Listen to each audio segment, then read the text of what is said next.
Hello friends, Radhe Radhe, Jai Shri Krishna. Friends, today we are discuss about what is precipitation titration and types of precipitation titration. Friends, आप लोग सोच रहे होंगे कि इतने दिन से लेक्चर फार्मास्यूटिकल एनालिसिस का क्यों नहीं आ रहा था। फ्रेंड्स, कुछ अर्जेंट इश्यूज आ गए थे, कुछ अर्जेंट वर्क आ गए थे हमारे खुद का पर्सनल, तो क्लासेस अपलोड नहीं हो पा रहा था। ठीक है, आज से आपका कंटिन्यू क्लासेस रहेगा फार्मास्यूटिकल एनालिसिस का। ठीक है, तो चलिए समझते हैं प्रेसिपिटेशन टाइट्रेशन क्या चीज होते हैं। ठीक है, लेक्चर को आप ना देखें कि सर लेक्चर नहीं अपलोड कर रहे हैं तो क्या देखें क्या ना देखें। ठीक है, आपको लेक्चर प्रॉपर दिया जाएगा। ठीक है, आपका प्रॉपर हैंड रिटेन नोट्स दिया जाएगा पीडीएफ के थ्रू। ठीक है, तो चलिए प्रेसिपिटेशन टाइट्रेशन को समझते हैं। सिंपल सी बात है, प्रेसिपिटेशन टाइट्रेशन क्या चीज होता है। ठीक है, आप लोग प्रीवियस वीडियो में पढ़े होंगे इम्प्योरिटीज में, जिसमें हम लिमिट टेस्ट आपको क्लोराइड पढ़ा रहे थे। ठीक है, उसमें क्या चीज हो रहा था, सोडियम क्लोराइड AgNO3 यानी कि सिल्वर नाइट्रेट से रिएक्ट कर रहा था तो एक प्रेसिपिटेट बन जा रहा था, यानी कि टर्बिडिटी शो कर रहा था। उसी चीज को यहाँ पे भी है प्रेसिपिटेशन टाइट्रेशन। देखिए प्रेसिपिटेशन टाइट्रेशन सिंपल सी बात है, क्या होता है, एक लिक्विड होता है। ठीक है, और फॉर्म कर लेता है सॉलिड का, वही चीज है प्रेसिपिटेशन। आप देखे होंगे जब आटा गूंथते हैं, यानी कि आटा जब सानते हैं, आप बैचलर हैं, आटा जब सानते हैं तो आटा एक पाउडर फॉर्म में होता है। जब उसमें आप पानी डालते हैं या कोई लिक्विड पार्ट डालते हैं तो एक गुच्छे टाइप में वो कन्वर्ट हो जाता है। तो एक तरह से कह सकते हैं कि वो क्या हो जा रहा है, प्रेसिपिटेट फॉर्म कर लेता है। या सिंपल सी कह सकते हैं कि एक गिलास आप पानी ले, पानी में आप कोई पाउडर डाल दें। ठीक है, तो पाउडर डालने से उसके सरफेस पे सेटल हो जाएगा और प्रेसिपिटेट फॉर्म कर लेगा। उसी चीज को हम कहेंगे प्रेसिपिटेट। तो चलिए प्रेसिपिटेशन टाइट्रेशन, टाइट्रेशन क्या चीज होता है मैं प्रीवियस वीडियो में बता दिया हूं। एसिड बेस टाइट्रेशन में बताया हूं, जब एसिड एनालाइट और टाइट्रेंट के बीच में रिएक्शन होता है तो वही चीज होता है टाइट्रेंट। टाइट्रेंट और एनालाइज के बीच में जो चीजें होती हैं उसी कहते हैं टाइट्रेशन। तो चलिए सिंपल सी बात है, इसको प्रॉपर एक पॉइंट वाइज हम समझते हैं। पॉइंट वाइज आपको बताएंगे तो पूरी तरह से आपको 100% पूरी सिक्योर के साथ बताते हैं, आपको सारी चीजें कवर हो जाएगी। तो चलिए देखते हैं। यहां देखिए प्रेसिपिटेशन टाइट्रेशन। प्रेसिपिटेशन टाइट्रेशन देखिए, precipitation is the process of conversion of solution into solid. कहते हैं कि सॉल्यूशन या सॉलिड, सॉल्यूशन क्या चीज होते हैं, जिसमें सोल्यूट और सॉल्वेंट दोनों मिक्सचर को मिक्स होते हैं, उसे क्या कहते हैं, सॉल्यूशन इनटू सॉलिड, यानी कि सॉलिड में कन्वर्ट हो जाते हैं। सॉल्यूशन यानी कि लिक्विड से सॉलिड में कन्वर्ट होते हैं। कन्वर्टिंग, इसमें एक कन्वर्टिंग एजेंट भी आ जाता है जिसे हम कहते हैं सब्सटेंस इनटू इनसॉल्युबल फॉर्म। कहने का मतलब है प्रेसिपिटेशन एक प्रोसेस होता है। कौन सा प्रोसेस, जिसमें कन्वर्जन होता है liquid into solid by converting एक एजेंट होता है, सब्सटेंस होता है, इनसॉल्युबल फॉर्म में कन्वर्ट कर देता है। अब देखिए इनसॉल्युबल फॉर्म, इनसॉल्युबल क्या चीज होता है। देखिए मैं यहाँ पे एक कंटेनर लिया, ठीक है, इसमें लिक्विड डाल दिया, ठीक है, वाटर इसमें डाल दिया। वाटर एज ए सॉल्वेंट होता है, सॉल्वेंट होता है। ठीक है, इसमें हम अगर शुगर को डालें, शुगर को डालें तो शुगर के जो पार्टिकल्स हैं सॉल्वेंट यानी कि वाटर में कंप्लीटली क्या हो जाएंगे, डिसोसिएट, सॉरी, इसमें कंप्लीटली सोल्यूबल हो जाएंगे, यानी कि शुगर के जो पार्टिकल है पूरी तरह से मिक्स हो जाएंगे। इसे क्या कहेंगे, सोल्यूबल सॉल्यूशन कहेंगे, सॉल्यूशन कहेंगे। ठीक है, लेकिन यहीं पे अगर सॉल्वेंट है एज अ वाटर, ठीक है, इसमें हम पाउडर, पाउडर डाल दें, इसमें पाउडर डाल, पाउडर क्या होता है, इनसॉल्युबल होता है इनटू द सॉल्यूशन, यानी कि सॉल्वेंट। पाउडर को अगर सॉल्वेंट में डालेंगे तो इनसॉल्युबल हो जाएगा, सेटल डाउन हो जाएगा on the surface of liquid. So friends यही चीज है यहाँ पर इनसॉल्युबल फॉर्म। इनसॉल्युबल यानी कि वो चीजें ऐसी होती हैं, ऐसे वो सब्सटेंस होते हैं जो पानी या वाटर में या सॉल्वेंट में इनसॉल्युबल होते हैं। आई होप कि सारी चीजें आप समझ गए होंगे क्या चीज होता है इनसॉल्युबल फॉर्म। ठीक है, नेक्स्ट हेडिंग है, सो नेक्स्ट पॉइंट देखिए, precipitation titration is the type of titration. एक तरह से टाइट्रेशन का टाइप्स होते हैं which involve the formation of precipitate, जिसमें प्रेसिपिटेट का फॉर्मेशन होता है ड्यूरिंग टाइट्रेशन, टाइट्रेशन करते समय। कहने का मतलब है टाइट्रेशन करते समय उसमें एक प्रेसिपिटेट फॉर्म हो जाता है, उसी चीज को यहां पर डिस्कस किया गया है। नेक्स्ट पॉइंट देखिए, precipitation titration are most common types involve the reaction of metallic halide. इसमें हम यूज करेंगे मेटालिक हैलाइड. मेटालिक हैलाइड क्या चीज होता है? जैसे सोडियम होगा, सोडियम क्या है? मेटल हो जाता है, ठीक है. हैलाइड, हैलाइड में वे सारी चीजें आती हैं जैसे कि आयोडाइड हो गया, क्लोराइड हो गया, ब्रोमाइड हो गया. इस सारी चीजें क्या है? हैलाइड है. इसीलिए यहाँ पर डिस्कस किया हैलाइड यानी कि मेटालिक हैलाइड. मेटालिक हैलाइड यानी कि सोडियम आयोडाइड भी हो जाएगा. अगर कॉम्बिनेशन फॉर्म में, कंबाइंड फॉर्म में देखा जाए तो यहाँ पर अगर Na जोड़ दिया है, कॉम्बिनेशन फॉर्म में होते हैं, सोडियम आयोडाइड होगा, सोडियम क्लोराइड, सोडियम ब्रोमाइड के फॉर्म में हम यूज करेंगे, ठीक है. नेक्स्ट पॉइंट क्या है? Such precipitation titration also known as argentometric titration. Argentometric titration इसे क्या कहते हैं? प्रेसिपिटेशन टाइट्रेशन को कहते हैं. अब देखिए अर्जेंटोमेट्रिक टाइट्रेशन यहाँ पे मैं वर्ड क्यों यूज किया हूं? क्योंकि मैं एजी को सिल्वर के यूज कर रहा है. जहां भी सिल्वर यूज होता है उसे हम अर्जेंटोमेट्रिक टाइट्रेशन कह सकते हैं. जैसे समझिए अर्जेंटम, जो अर्जेंटोमेट्रिक प्रोसेस आता है अर्जेंटम से आता है. अर्जेंटम एक ग्रीक वर्ड होता है, ठीक है. इसीलिए आप देखे होंगे एजी यानी कि क्लोराइड को Cl तो रिप्रेजेंट करते ही हैं, लेकिन एजी को अगर देखा जाए तो अच्छा से अपना जो उसका प्रोनाउंसिएट होता है अच्छा से कर नहीं पाते हैं, ठीक है. तो एजी आता है ग्रीक वर्ड से आता है. ग्रीक वर्ड यानी कि अर्जेंटम से आता है. अर्जेंटम से आता है, ठीक है. इसीलिए यहां पर हम यूज करते हैं अर्जेंटोमेट्रिक टाइट्रेशन प्रोसेस. और रिपीट करते हैं such precipitation titration also known as argentometric process.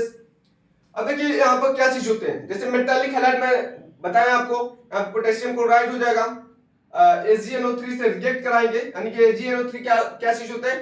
प्रेसिपिटाइटिंग agent होते हैं. प्रेसिपिटाइजिंग एजेंट होते हैं.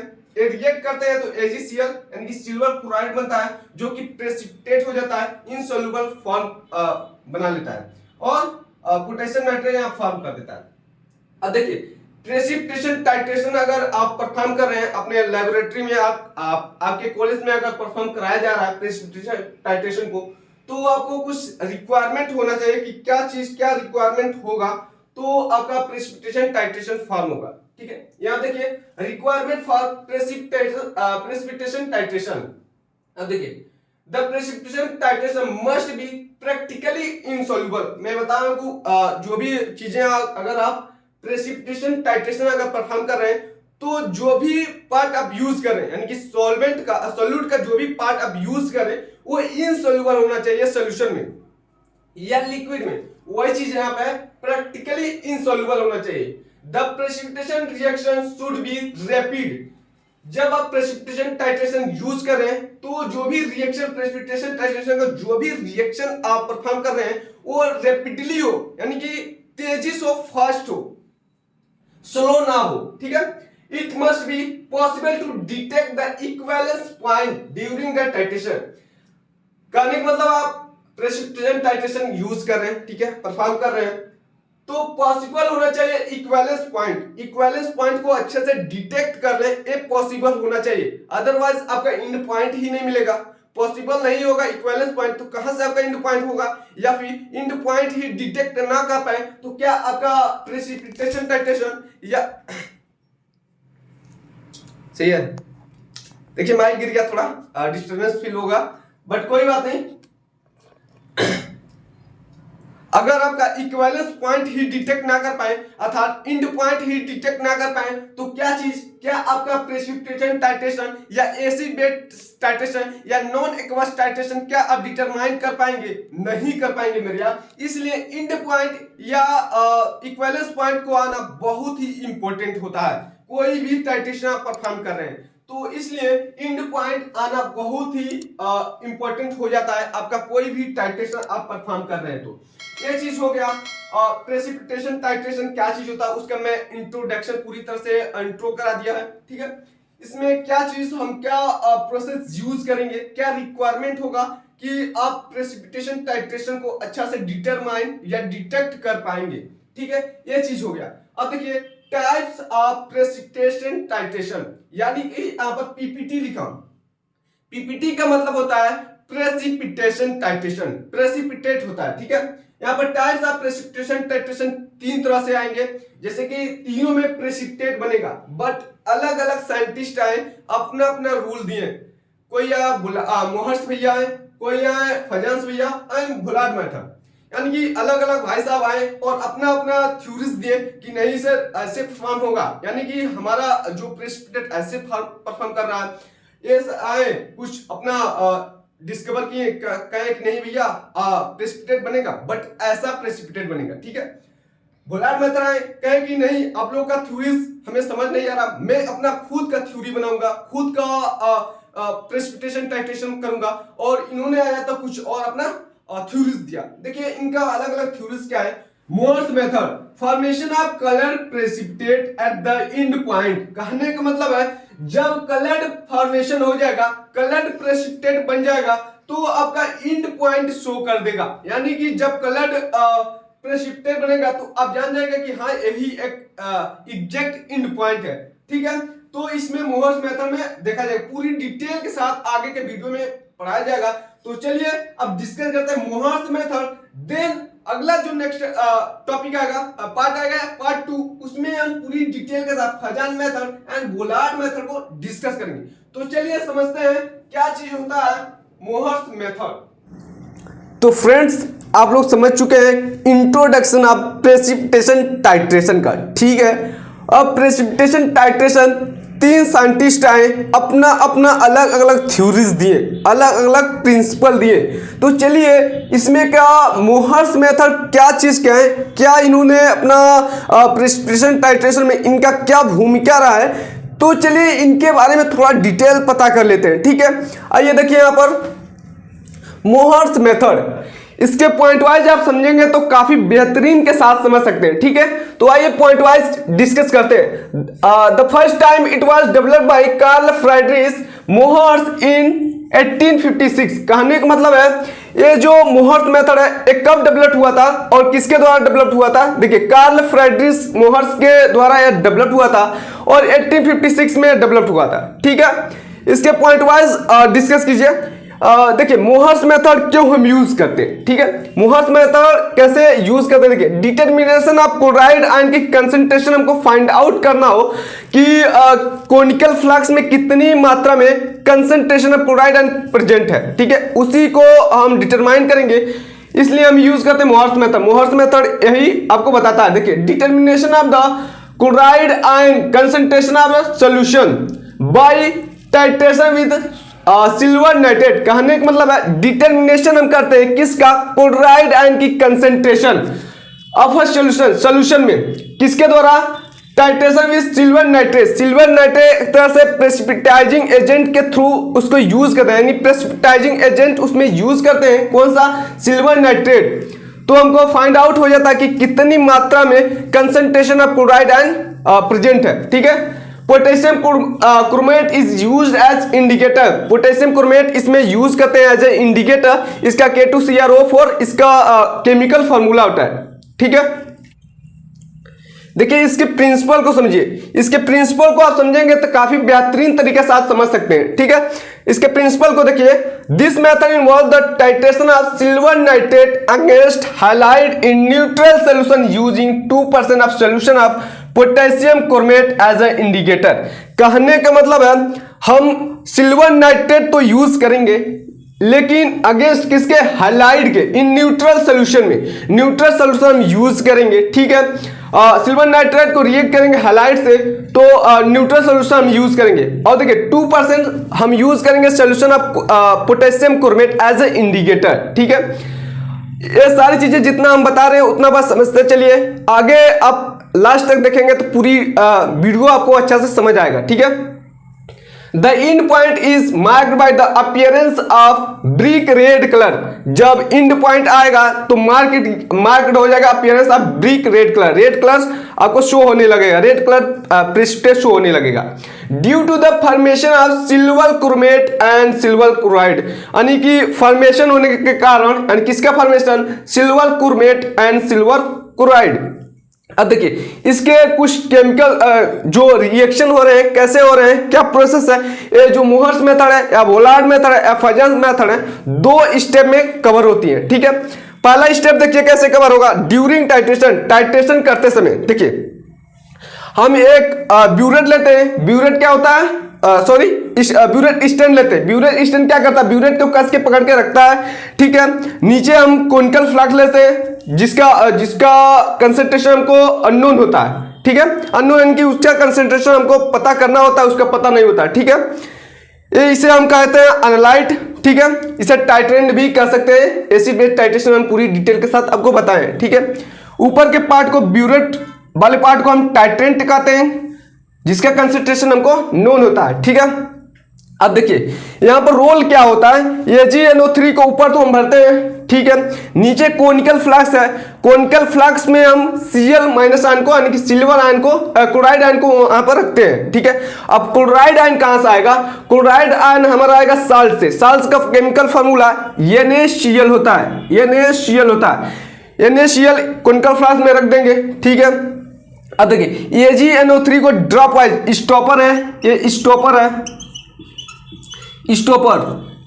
स्टॉपर को थोड़ा लूज करेंगे तो AgNO3 का जो लिक्विड वाला पार्ट है वो धीरे धीरे ड्रॉप वाइज कोनिकल फ्लास्क में धीरे धीरे गिरने लगेगा, ठीक है। गिरते गिरते एक समय ऐसा आएगा जितने पार्टिकल्स आप क्लोराइड आयन का, यानी कि क्लोराइड आयन जितनी मात्रा में यहाँ पर प्रेजेंट है कोनिकल फ्लास्क में, ये धीरे धीरे AgNO3 इसे न्यूट्रलाइज कर देगा, यानी करने वाला पूरी तरह से डिसोसिएट कर देगा, यानी कि क्लोराइड आयन को खत्म कर देगा। एक समय ऐसा आएगा कि क्लोराइड आयन की कंसंट्रेशन जितने मात्रा में क्लोराइड आयन प्रेजेंट था पूरी तरह से डिस्ट्रॉयड हो गया है। इस पॉइंट को क्या कहेंगे, इक्विवेलेंस पॉइंट, यानी कि AgNO3 के जितने मोल थे और NaCl के जितने मोल थे वो दोनों क्या हो गए, बराबर हो गए। इस पॉइंट को हम कहेंगे इक्विवेलेंस पॉइंट। अब एक ड्रॉप जैसे यहां पर गिरेगा वही हमारा इंड पॉइंट होगा। अब एक पॉइंट AgNO3 के जैसे ही कोनिकल फ्लास्क में गिरेंगे ये रिएक्ट कर लेगा इंडिकेटर से। इंडिकेटर हम पहले से इसमें डाल दिए होते हैं, K2CrO4 यानी कि पोटेशियम क्रोमेट, इसमें इंडिकेटर एज अ यूज करते हैं, ठीक है। अब जैसे ही इसका एक पॉइंट इसमें गिरेगा ये इंडिकेटर से रिएक्ट कर लेगा। वहीं यहाँ पर लिखा गया है, देखिए NaCl यहाँ एनलाइट में डाले थे, ठीक है। ब्यूरेट में AgNO3 डाले थे, ठीक है। ये दोनों रिएक्ट किए तो यहाँ पे AgCl प्रेसिपिटेट बन गया। ये प्रेसिपिटेट बना तो बना लेकिन व्हाइट कलर का बना, यानी कि कह सकते हैं कि कलरलेस बना, ठीक है। देन AgCl यानी कि Cl की जितनी कंसंट्रेशन Cl जितनी मात्रा में कोनिकल फ्लास्क में था AgNO3 पूरी तरह से इसे डिस्ट्रॉयड कर दिया था, पूरी तरह से डिसोसिएट कर दिया था, ठीक है। अब जैसे ही AgNO3 इस कोनिकल फ्लास्क में गिरेगा वो रिएक्ट कर लेगा K2CrO4 यानी कि पोटेशियम क्रोमेट से, ठीक है। और हमारा शो होने लगेगा इंड पॉइंट। अब देखिए ये जैसे ही AgNO3 कोनिकल फ्लास्क में गिरा तो एक K2CrO4 से रिएक्ट करके Ag2CrO4 यानी कि सिल्वर क्रोमेट बना लिया, ठीक है।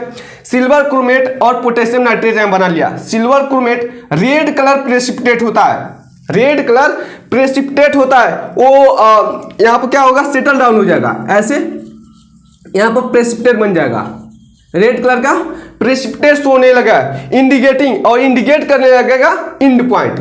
अब देखिए आप लोग कंफ्यूज होंगे कि इंडिकेटर क्या चीज होता है। एसिड बेस टाइट्रेशन में हम पूरी डिटेल के साथ बताए थे कि इंडिकेटर क्या चीज होता है, इंडिकेट कर रहा है। मान लीजिए मैं यहाँ क्लासरूम में पढ़ा रहा हूँ, ठीक है, स्टूडियो में पढ़ा रहा हूँ, बाहर जो भी घटना हो रहा है उसके बारे में हमको कोई नॉलेज नहीं है कि बाहर क्या चीज घटित हो रही है, ठीक है। बाहर मान लीजिए हमारे सलमान सर हैं, ठीक है, बाहर गए, बाहर सारी फिनोमिना जितनी चीजें चल रही थी देखें और आके बताएं कि सतीश सर बाहर ये चीज हो रही है। तो यहाँ पर सलमान सर बाहर जाकर सारी फिनोमिना देखे और आके हमको बताएं, तो सलमान सर यहाँ पर क्या हुए, एज अ इंडिकेटर के तौर पे काम किए। कहने का मतलब है इंडिकेटर ही हमको इंड पॉइंट बताता है, शो कराता है। आई होप कि सारी चीजें आप अच्छे से समझ रहे होंगे। ये चीज होती है मोहर्स मेथड में। मोहर्स मेथड में क्या चीज होता है, 2 स्टेप में मोहर्स मेथड कंप्लीट होता है। पहला क्या चीज होता है, इनिशियल, इसमें इनिशियल की जितनी मात्रा है यहाँ पर सीएल की जितनी कंसेंट्रेशन होती है AgNO3 इसमें गिराते जाएंगे। एक पॉइंट ऐसा आ जाएगा कि सीएल आयन की कंसेंट्रेशन जितना भी रहेगा कॉन्केव फ्लास्क में पूरी तरह से डिस्ट्रॉय हो जाएगा, अर्थात पूरी तरह से डिसोसिएट हो जाएगा। देन AgNO3 एक ड्रॉप अगर स्टॉपर को थोड़ा सा लूज करके एक भी ड्रॉप अगर नीचे कॉन्केव फ्लास्क में AgNO3 को गिराएंगे तो ये क्या होगा, पोटेशियम क्रोमेट से रिएक्ट कर लेगा, ठीक है, और फॉर्म कर लेगा silver chromate, red colour precipitate और शाइनिंग शो करने लगेगा। ये था आपका मोहर्स मेथड। आई होप कि सारी चीजें आप समझ गए होंगे। फिर मिलते हैं नेक्स्ट वीडियो में। नेक्स्ट वीडियो आपका होगा फ्रेजांस मेथड एंड वोलार्ड मेथड और फ्रेजांस मेथड इंपॉर्टेंट है, but most of the important Mohr's method, one of the most question होने वाला है। आप एग्जाम सेंटर में बैठेंगे, इंटरनल एग्जाम हो या एक्सटर्नल, दोनों एग्जाम में आपको मोहर्स मेथड देखने को मिलेगा। तो मिलते हैं दोस्तों नेक्स्ट वीडियो में। धन्यवाद, राधे राधे, जय श्री कृष्णा।